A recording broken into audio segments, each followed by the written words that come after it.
Hi friends, இன்றைக்கி நம்ம என்ன வீடியோ பார்க்க போனால் பாரதாஸ் யூனிவர்சிட்டிக்கான 2026 ஏப்ரல் எக்ஸாமினேஷனுக்கான ஆல் டிக்கெட் அப்டேட் பற்றி தான் பார்க்க போகிறோம். இப்போ நீங்கள் வெப்சைட்டை செக் பண்ணி பார்த்துருந்தா உங்களுக்கே தெரியும். வெப்சைட் நேற்று ஈவினிங்லேருந்து ஓப்பனே ஆகலை. நானுமே செக் பண்ணி பார்த்துருந்தேன். வெப்சைட்டில் அவங்க அப்டேட் பண்ண ஸ்டார்ட் பண்ணிட்டாங்க.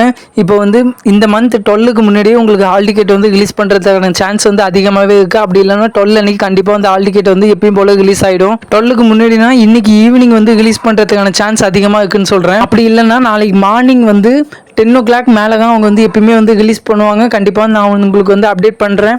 இல்லை எனக்கு மட்டும் தான் வெப்சைட் இப்படி ஷோ ஆகுதான்னு தெரியல. நீங்களும் செக் பண்ணி பார்த்து கமெண்ட் செக்ஷனில் சொல்லுங்கள். உங்களுக்கு வெப்சைட் ஓப்பன் ஆகுதா இல்லையான்னு. நானுமே நேற்று ஈவினிங்லேருந்து செக் பண்ணி பார்த்தேன். பட் ஆனால் வெப்சைட் ஓப்பன் ஆகலை. நான் டிஸ்கிரிப்ஷனில் வெப்சைட் லிங்க் கொடுக்கேன். அதை கிளிக் பண்ணி உங்களுக்கு ஓப்பன் ஆகுதா இல்லையான்னு செக் பண்ணிட்டு கமெண்ட் செக்ஷன் கமெண்ட் பண்ணுங்கள். உங்களுக்கு கமெண்ட் செக்ஷன் ஓப்பன் ஆகலைன்னா நீங்கள் சப்ஸ்கிரைப் பண்ணினா கமெண்ட் செக்ஷன் ஓப்பன் ஆகிடும். ஏதாவது டவுட் இருந்துச்சுன்னா கண்டிப்பாக கமெண்ட் செக்ஷனில் கேளுங்க. இதுமாதிரி இம்பார்ட்டன் அப்படின்ட்டு நம்ம சேனல் நீங்கள் சப்ஸ்கிரைப் பண்ணி வச்சுக்கோங்க. ஓகே பாய், நெக்ஸ்ட் வீடியோவில் பார்க்கலாம்.